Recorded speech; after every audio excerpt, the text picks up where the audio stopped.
Oke dulur, setelah perjalanan lebih dari berapa, 1 kilo ya? Ada? Nah, setelah berjalan dari berapa kilo tadi dari Kecamatan Sukorame, nah sekarang saya sudah tepat berada di lokasi Sendang Suko, bos. Nah, Sendang Suko itu bagaimana nanti keseruannya, bagaimana informasinya? Mari kita telusuri. Ayo, Ki Ageng Linggajati. Di depan saya ini sudah ada 2 pohon ya, 2 pohon yang berdampingan. Ya, sebelah utara ini orang-orang menyebutnya dengan pohon sambi. Pohon sambi ini. Biasanya pohon sambi ini sebenarnya itu bukan hanya tanaman khusus ya, sebabnya itu tanaman liar sebenarnya pohon sambi itu. Cuma kebetulan di Punden ini ada pohon sambi. Bukan pohon yang istimewa juga sebenarnya. Cuman biasanya setiap punden itu pasti ada diampet 2 pohon. Nah, ternyata ini dibuktikan dengan adanya yang namanya pohon kepuh. Pohon kepuh ini sangat mirip di sebuah candi lor yang ada di Nganjuk itu, ada ditemui pohon kepuh. Nah, pohon kepuh itu filosofinya apa, kawan? Pohon kepuh itu punya arti kekepen kang sepuh, artinya peluklah mereka orang tua. Belajarlah kita dari orang yang tua agar kita selalu mendapatkan informasi sejarah tentang bangsa, suatu daerah maupun suatu desa.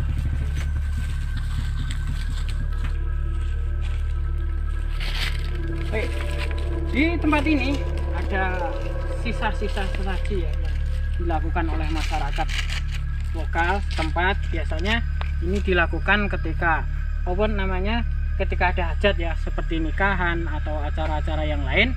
Nah, tempat-tempat seperti ini atau tempat pepunden ini diberi yang namanya sesaji. Nah, ini bekasnya, kawan. Nah, ini adalah istilahnya merang. Nah, ini melambangkan sebagai simbol dari Mbok Sri, sebagai simbol lambang dari makanan ya, Ki Ageng Linggajati ya. Jadi mengapa kok diberi simbol seperti ini? Jadi wong Jawa itu sebenarnya cok bakal atau seperti ini itu punya arti. Nah, ini namanya merang, ini artikan Mbok Sri, perjuangan Mbok Sri. Ketika dia memperjuangkan pertama kali pertanian. Orang yang pertama kali belajar pertanian di bidang pertanian itu adalah Mbok Sri. Atau orang-orang menyebut Dewi Kemakmuran atau Dewi Sri.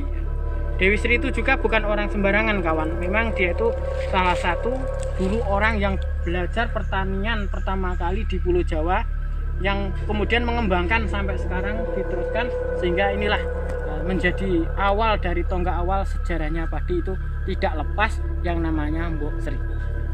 Makanya orang Jawa kalau di tempat-tempat keramat mesti tidak lupa yang namanya membawa merang ini, karena sebagai simbol mereka, kesyukuran mereka, kemudian divisualisasikan, diwujudkan dengan adanya merang ini sebagai simbol dari pangan. Oke, memang begini kawan. Jadi tempat ini masih memang belum bisa dikatakan tempat sejarah ya, Ki Ageng Linggajati, karena tidak adanya temuan-temuan atau barang yang bisa kita temukan di sini, baik itu prasasti atau serpihan atau bangunan batu bata kuno, sehingga kita kita hanya mengupas melewat sejarah atau legenda atau cerita rakyat yang diyakini oleh masyarakat dari turun temurun seperti itu. Jadi kawan-kawan, kalau untuk mengungkap suatu sejarah ketika arkeolog maupun sejarah tidak bisa menjelaskan, maka legenda lah yang akan berbicara. Legenda bercerita berdasarkan cerita rakyat yang dipercaya secara turun-temurun, sehingga sampai sekarang ini masih tetap menjadi kepercayaan yang sangat kuat di masyarakat. Tidak jauh dari Sendang, dari pohon wit suko tadi, pohon Ki Ageng Linggajati, pohon kepoh. Nah, di sini sudah ada yang namanya sumur. Setiap punden pasti ada sumur dan sendang. Kenapa? Karena pada zaman dahulu ketika orang membuat alas, bahwasanya mereka itu melakukan kebutuhan untuk mencari kebutuhan sehari seperti minum dan mandi. Nah, maka dilambangkan seperti sumur ini. Sumur ini merupakan melambangkan sebuah tekad kehidupan. Nah, jadi mungkin sumur ki jarang mas, yang sumur ngota itu. Jadi mereka mempunyai membulat ya, Ki Ageng Linggajati. Ini menunjukkan semangat mereka untuk memajukan daerah, untuk membangun desa Sukorame, Kecamatan Sukorame ini sangat kuat, sehingga kita sekarang bisa merasakan jadi Sukorame itu menjadi wilayah besar ya, bukan hanya desa ataupun dusun, sekarang bahkan menjadi kecamatan Sukorame. Nah, semua itu tidak lepas dari perjuangan para pendahulu-pendahulu kita yang telah memperjuangkan desa Sukorame. Maka kita wajib berterima kasih kepada mereka atau yang sekarang ya, para bapak kepala desa berserta staf-stafnya yang mampu memimpin desa Sukorame ini menjadi lebih baik lagi. Kita doakan mereka moga-moga bisa diberikan kesehatan, kewarasan, sehingga bisa memimpin desa kita ini jauh lebih sejahtera. Amin. Jadi salah satunya kita bertemu dengan bapak warga desa Sukorame. Monggo Pak. Amin. Bisa diperkenalkan monggo Pak. Bapak ini asli yang mriki ya Pak? Asli. Ini adalah salah satu warga yang masih eksis di bidang pertanian. Nyiram apa Pak? Pak. Oh, Bapak. Memang mayoritas di Sukorame ini para warganya bercocok tanam. Untuk yang lainnya Pak, pengusaha nih lho. Jadi kawan-kawan Go. Niki nggih pengusaha dawet. Nggih kawan-kawan kalau pas paing monggo silahkan pengen dawet. Ini beli midah. Dapat corona. Nah kawan-kawan, saya jelaskan lagi, memang sumur ini melambangkan satu elemen kehidupan. Maka setiap ada punden mesti ada sumur dan juga ada sendang, karena itu melambangkan sebagai cikal bakal atau simbol kehidupan di masa sekarang maupun di masa dahulu. Cerita yang mitosnya dulu di sini itu ada kejadian bahwasanya di sini pernah ditemukan sosok mayat. Di sumur ini dulu pernah ditemukan sosok mayat yang sudah meninggal ya, karena suatu itu terjadi insiden ya, orang bunuh diri di tempat ini, Ade. Kemudian atas situasi itu kemudian ditelusuri apa motifnya, ternyata motifnya adalah perselingkuhan antara seorang menantu dengan seorang mertua. Oke kawan, nah ini adalah sendang atau tempat air ya. Sendang ini sudah usianya sudah nggak tahu ya, sudah puluhan tahun, mungkin udah ratusan tahun. Cuma posisinya itu tidak seperti ini. Dulu itu hanya sebuah bentuk segi empat gitu aja ya Mas, seperti sumur ya, kayu ya. Nah dulu kayu, kemudian sekarang sudah direnovasi atau di bawahnya ini ada kayu.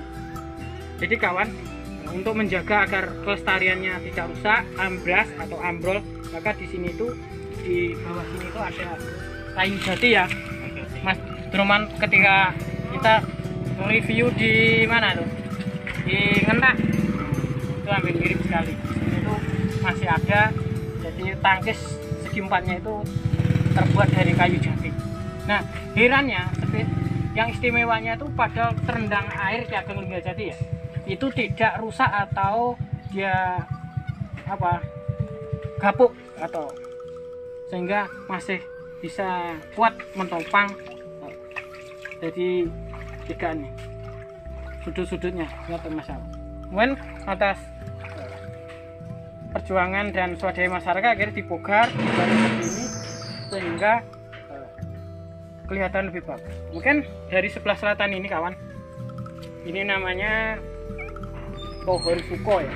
Nah pohon suko inilah yang menjadi asal muasal cikal bakal nama dari Sukorame ini, pohon suko.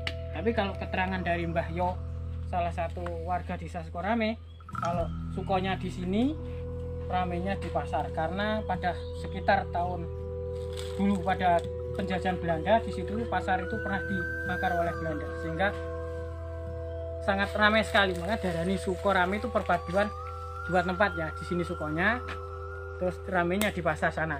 Betul gak? Betul. Nah kemudian dulu menurut cerita sebagian orang ini dulu juga pasar yang ramai katanya. Nah kalau kita melihat sekilas, kalau kawan-kawan bercerita kalau ini dulu pasar, mungkin dulu di sini juga ada suatu pemukiman Ki Ageng mungkin ya, kemungkinan nih, sehingga dulu katanya itu di sini juga pasar yang sangat ramai. Oke, cukup sekian dulu review kita tentang Sendang Suko yang ada di Sukorame ini ya. Mudah-mudahan ada manfaatnya kawan-kawan. Kita menggali sejarah berdasarkan berdasarkan legenda ya.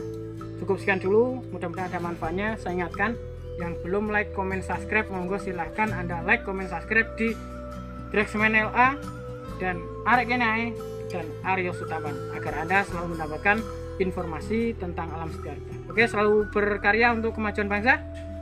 Aryo Sutapan, Dragsman LA, Arek Kenai. mantap. Mantap. Yuk.